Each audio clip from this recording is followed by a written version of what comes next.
Bütün BMW pilotlarını salamlayıram. Bugünkü mövzumuz çox maraqlı olacaq. Əsas 2015-2016-cı ilin F seriyaların sürənlərə və iPhone işlədənlərə.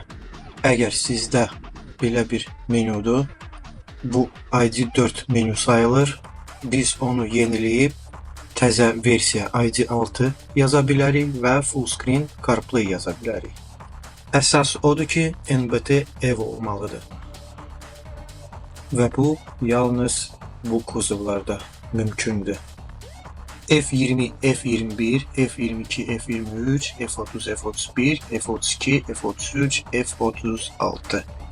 Təzə menyu deməli G30, G20 menüsü ilə eyni birə-birdir.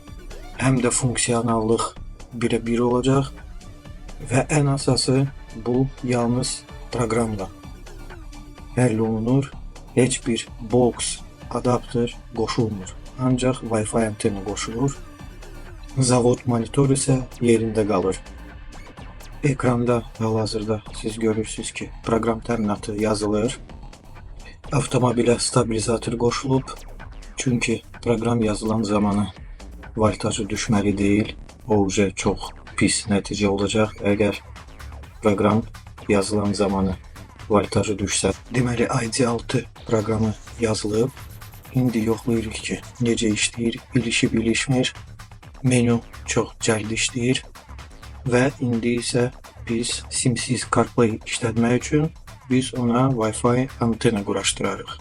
Wi-Fi antena belə görsənir.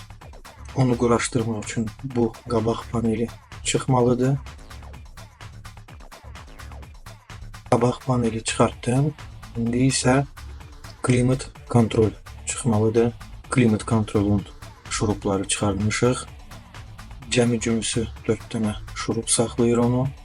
Deməli Wi-Fi antena taxmışıq. Hamısını yığdıq. İndi isə CarPlay-i qoşarıq.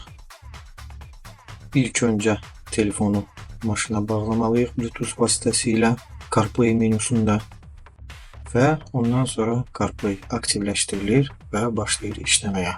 Hamısını yoxlayırıq. Əsas Waze-i yoxlayırıq ki, GPS-lə tapır yerimizi yoxsa yox.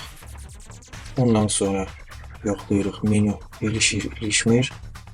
Bütün testləri keçəndən sonra isə müştəriyə təhvil veririk və həmişəki kimi müştəri razı qalır. Sizinlə sağollaşıram, izləmədə qalın.